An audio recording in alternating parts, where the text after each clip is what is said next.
अश्विनी बिद्रे हत्या प्रकरणातील आरोपींना 21 एप्रिलला शिक्षा सुनावली जाणार आहे। आरोपी अभय कुरुंदकर, कुंदन भंडारी आणि महेश फळणीकरला 21 एप्रिलला शिक्षा सुनावली जाईल। अश्विनी बिद्रे हत्या प्रकरणाच्या सुनावणी दरम्यान त्यांची मुलगी भावूक झाली होती।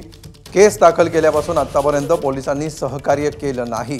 अश्विनी बिद्रेंचे पती राजू गोरे यांनी असा आरोप केलाय। आरोपीला अटक करण्यामध्ये चालढकलपणा झाला।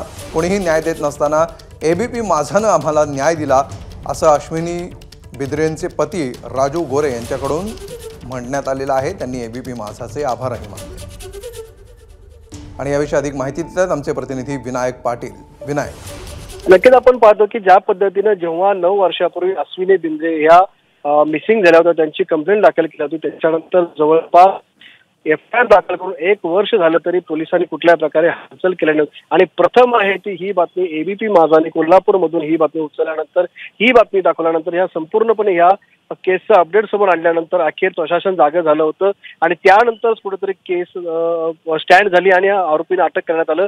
त्यामुळे जेव्हा न्यायालयासमोर जेव्हा अश्विनी गोरे यांचे पती बोलत होते तेव्हा त्यांनी हा स्पष्ट उल्लेख केला की कुठल्याही प्रकारचं सहकार्य मला पोलीस यंत्रणेकडून मिळत नव्हतं। एका महिला पोलीस अधिकाऱ्याची हत्या एका पुरुष अधिकाऱ्यांनी करून सुद्धा कुठल्याही प्रकारचं याच्यामध्ये पोलीस यंत्रणेनं आहे ती जागरूकता दाखवली नाही। आम्ही वारंवार त्यांना तपासासंदर्भात मागण्या केल्या, मात्र तो तपास घेतला नाही। अखेर कोर्टाकडून आदेश आल्यानंतर ही केस पुढे गेली आणि एबीपी माझा बरोबर इतर मीडियाचंही त्यांनी आभार मानला। त्याचबरोबर आपण पाहिलं की आज या ठिकाणी अश्विनी गोरे त्यांची मुलगी, तिचा जबाब या ठिकाणी नोंदवण्यात आला।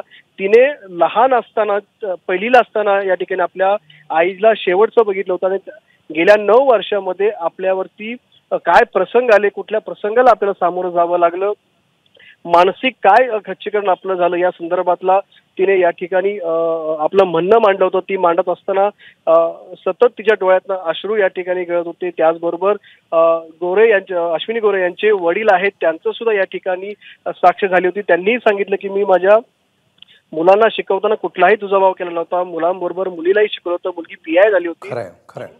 त्याच्यानंतर आहे ते हा संपूर्ण प्रकार तुम्ही पाहिला की कशा प्रकारे क्रूर पद्धतीने हत्या करण्यात आली होती।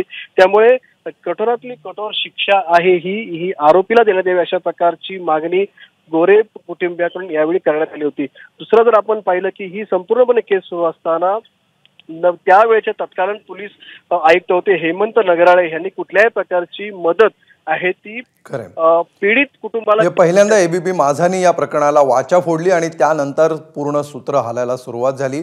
21 एप्रिलला आता नेमकी काय शिक्षा होते आरोपींना याकडे लक्ष असेल। तूर्त धन्यवाद विनायक या सविस्तर माहितीबद्दल।